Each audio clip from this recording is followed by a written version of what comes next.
Alright, this is my first ever breakdown of a UFC card.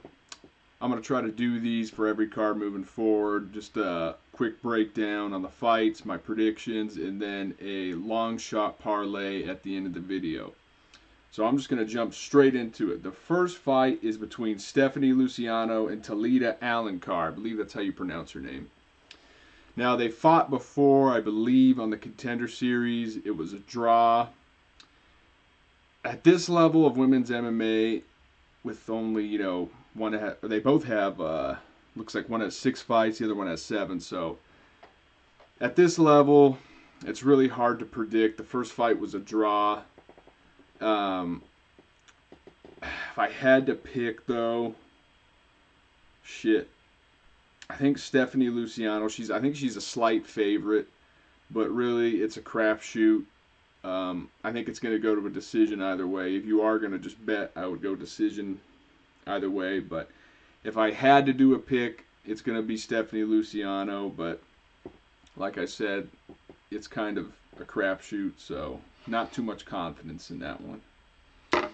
The next fight on the card is going to be between Jarno Aarons and Yusuf Zalal. Now this one, in my opinion, is way, way, way easier to pick. I think this one's pretty straightforward. I think Yusuf Zalal is just a lot more experienced. He's been in the UFC before, got cut, got re-signed. And in his last fight, I don't know, he just seemed a lot more confident in what he was doing.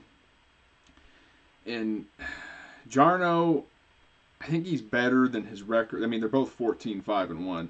But Jarno isn't as experienced in terms of the UFC. He hasn't fought as many good people as Yusuf Zalal has. Yusuf fought fucking Ilia Topuria and went to a decision and maybe could have won a round. I mean, either way, going to a decision with Ilia Topuria is pretty good.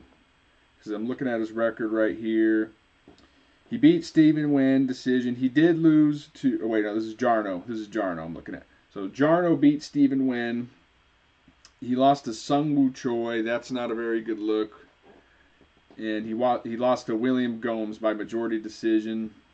And now I'm going to look through Yusuf Zalal. Zalal, he's on a roll. So he just submitted Billy Quarantillo. Before that, he was fighting regional. He got an arm triangle, did some kickboxing, did a boxing match. And if you look at his losses, I mean, they both lost to Sung Woo Choi, which isn't too good. I just feel like Yusuf is just more confident, and I feel like he's kind of on that second push in his career. And I feel like the odds kind of show that, and I do think he's going to win. Just outright, I'm going to go Yusuf Zalal. So let's see. This card, I think, is pretty straightforward. Kind of like last week's. There's going to be a lot of favorites. I think they're going to win on this card, especially since the late notice change-ups. I don't see a whole lot of underdogs winning. Except for this next fight. This was the one underdog I could see winning. Now, Carl Williams, my initial pick, I was pretty confident in him. I was like, okay, he's probably just going to wrestle fuck Jonta. Denise, I think is how you say his name. He's probably just going to wrestle fuck him because that's what he's done to every other heavyweight he's fought. Now, mind you, the heavyweights he's fighting are, not that great. As you can see, I believe he fought Johnny Walker's brother. Or am I tripping? Let me double check. No, I'm not. I'm thinking of the wrong person. He fought Justin Tafa. He fought Sherman. And basically, he's just been wrestle fucking all these lower ranked heavyweights. Kind of sloppy. He gasses out. But when he does gas, the good thing is that he does keep fighting. He does keep wrestling. And he does push the pace. And that is a rare thing at heavyweight, especially for people that aggressively wrestle, is for them to push the pace and keep shooting even when they're fatigued. But he is kind of sloppy, and that is worrying because Janta is a former kickboxer. He is 7-0. He does have KO power.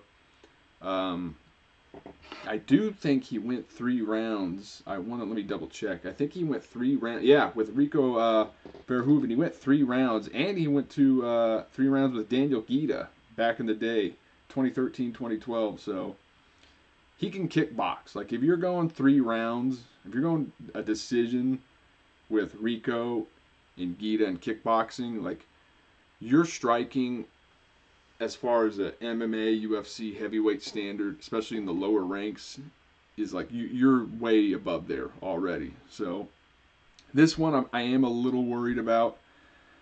I could see Jonta just fucking flatlining him in the first round, or I think it goes one of two ways. I think Jonta either just fucks him up on the feet and just destroys him in the first round, or he does get wrestle fucked by Carl Williams for 3 rounds.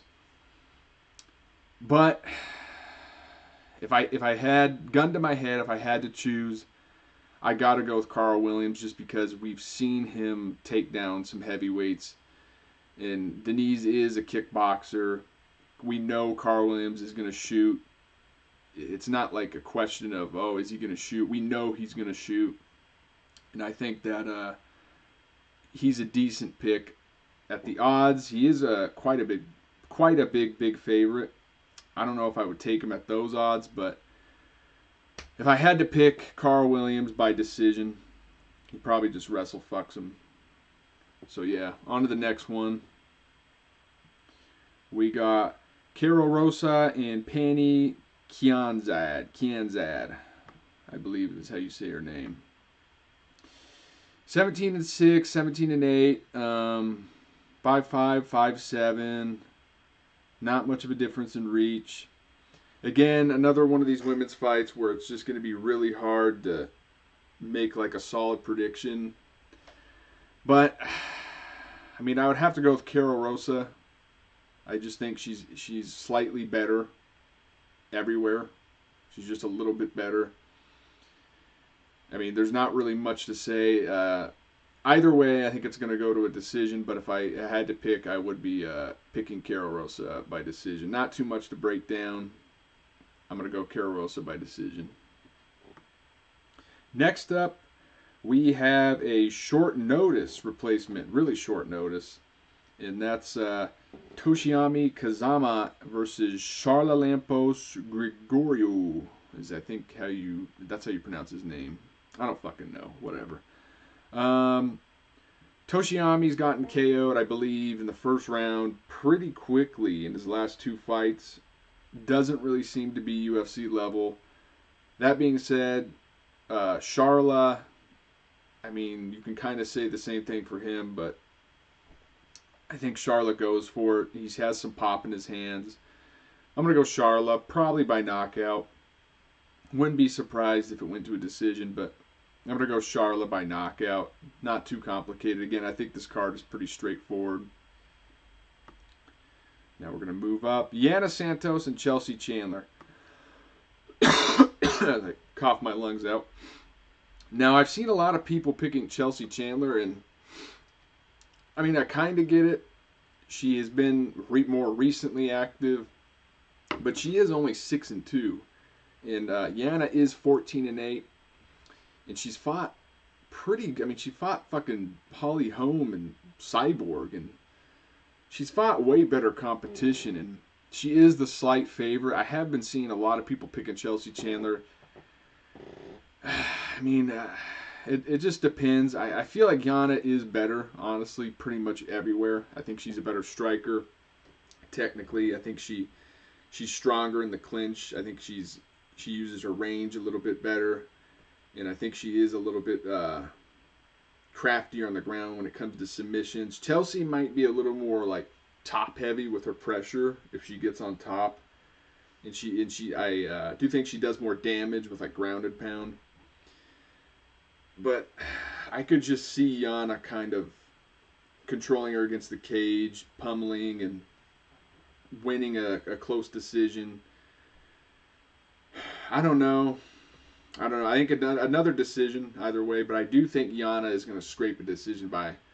I think she's going to be able to kind of out-pummel her in the clinch, kind of control her with the head position, and I think Yana's going to scrape by a decision. Probably a close decision. I'm going to go Yana. Next fight, Chris Gutierrez versus Quang Lee. Quang Lee took this fight on really short notice. Trying to pull up the fucking graphic here. Okay. So apparently there is no graphic on this one. So let me go back. But anyways, Quang Lee is 8-0, regional Chinese prospect. I do think he trains out of the U.S. though. Chris Gutierrez, established bantamweight. We've seen him before against top flight guys.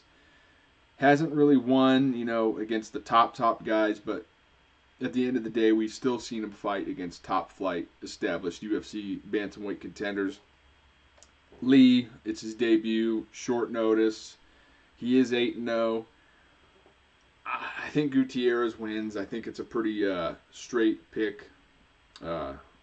Lee, I mean, there's always these chants with these undefeated guys that are on the regional scene that kind of beat up on these cans that they could come in and they are, like this world beater, and they're going to just steamroll their way through the UFC competition. But it is unlikely that he's just going to go in and beat somebody like Chris Gutierrez, who is really his first major step up in competition on short notice in the UFC.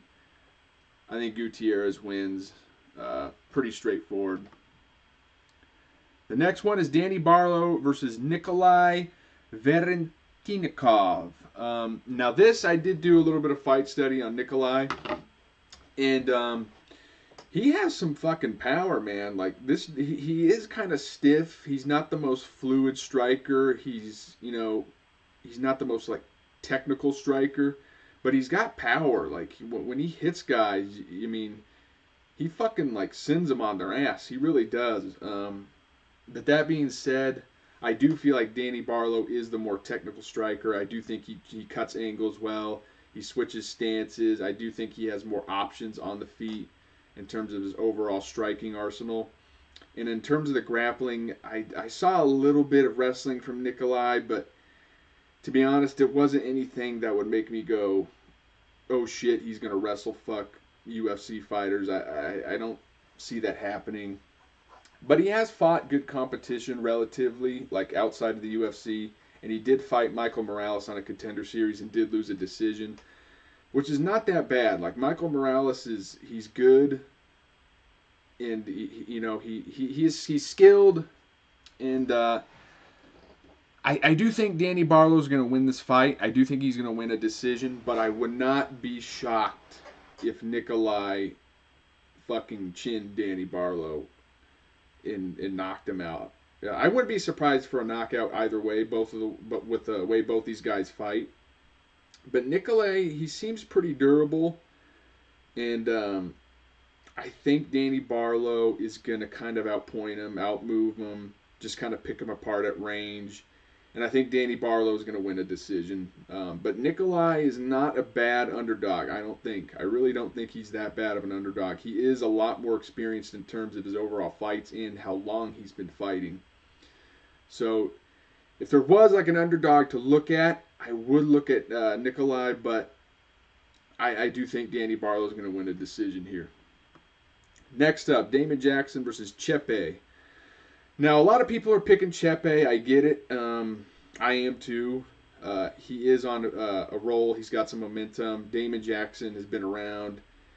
The thing about Damon Jackson is he has these fights where he puts his pace on guys. He can clinch them. He can grapple them. He can kind of like take them down, wear them out, possibly submit them. But then he just has these performances where on the feet, I don't want to say he looks lost, but he sometimes freezes up and he gets clipped by these guys that have good boxing and they have like sharp counter punches. And I could see Chepe doing that to him. I could see Chepe clipping him and just kind of outboxing him. But I also would not be surprised if Damon Jackson kind of just fence-fucked Chepe and controlled him up against the cage and used a little bit of his grappling and his wrestling to kind of slow down the pace of the fight. And I think Chepe's going to win. I think he's going to win probably a decision, but I would not be surprised if he caught Damon. I'm going to go Chepe. I think Chepe's activity with his boxing and his hands is going to get it done. He is on a roll. He does have momentum. Damon Jackson is getting a little bit older, especially for a featherweight. But fuck, he's not a bad underdog. He is not a bad underdog, Damon Jackson. But I am going to go Chepe. I think Chepe is going to outwork him on the feet and outstrike him and get it done. The main event. Now this one is this one's interesting. I'm a bit surprised. Actually, I'm really surprised that Tybura is the underdog. This is a rematch. I get that Tybura is older than the first fight. I think he's like, what, 37, 38. And Spivac is coming off that loss to Gane.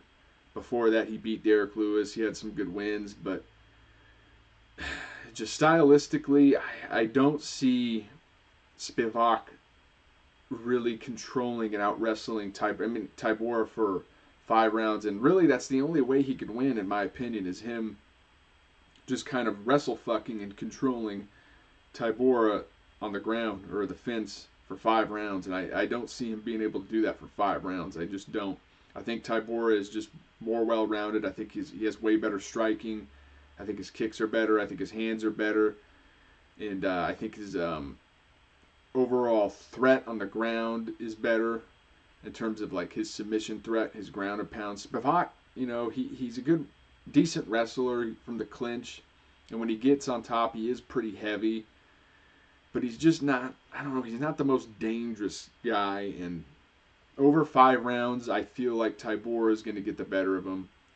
I think Tybura by decision, possibly a 4th or 5th round TKO, maybe submission. But I'm going to go Tybura by decision. I think he's a really, really solid underdog. And I think he beats him over 5 rounds. I think he's got better conditioning. He's gone 5 rounds before. He went 5 rounds to Verdum and, held his own. And that was back when Verdum, was... I believe he had lost the belt already, but he was still, like, pretty fucking good at the time. And he went 5 rounds with Verdum, and I just think Tybura is better. I think he's better everywhere, pretty much besides maybe, like, the clinch wrestling. I think Tybura is pretty much better everywhere than Spivac. And I'm going to go with Tybura by decision. Now, we're going to go over to the Longshot Parlay, as I'm going to try to pull it up here. Let's see. Here we go. So this is my DraftKings Longshot Parlay for this week. Pretty straightforward. A lot of favorites I think are going to win these fights on this card. Chris Gutierrez is my first pick, just outright. And then the next one is Chepe, outright, money line. Tybura, outright, money line. And then the next one is Jonta Denise to win by KO or Carl Williams to win by decision. This one I was just going with the safest method, I thought. If Jonta wins, I think he's going to fucking knock him out. If Carl Williams wins, I think he's just going to fucking ragdoll him and lay on him for 3 rounds. So I think that's a pretty safe pick to throw in there. Yusuf Zalal, money line. I think he's going to beat Jarno. I don't know how he's going to beat him. I could see him winning, honestly, either way. That's why I just went money line. Yana Santos and Chelsea Chandler to go to a decision either way. Doesn't matter who wins, just to go to a decision. I think that's pretty much a lock. I went with Charla, money line. And then I went with Cara Rosa and Pani to go to a decision. Again, either way, I think that's a pretty safe pick. Luciano and Alencar, I did do over 2.5 just because I am a bit worried of a finish happening in that fight because they tend, from what I've saw, both of them kind of tend to fatigue a bit. And I don't like seeing that in a women's MMA fight because that's when you typically see submissions happen is either early when they're dry and they just make a stupid mistake and they get caught like a fucking armbar or get their back taken, or you see a finish happen when they get fatigued and either they get their back taken and get submitted, or they just kind of get fatigued and get caught on the ground and trapped and they just get TKO'd because the referee is not seeing them move enough and they're fatigued. They're so gassed that they basically just can't defend themselves and they get TKO'd.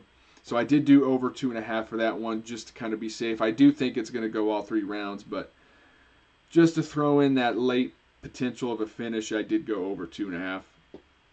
Now this one, in my opinion, the next one, Danny Barlow and Nicolay, over 1.5 rounds is probably the riskiest pick in this long shot parlay, in my opinion.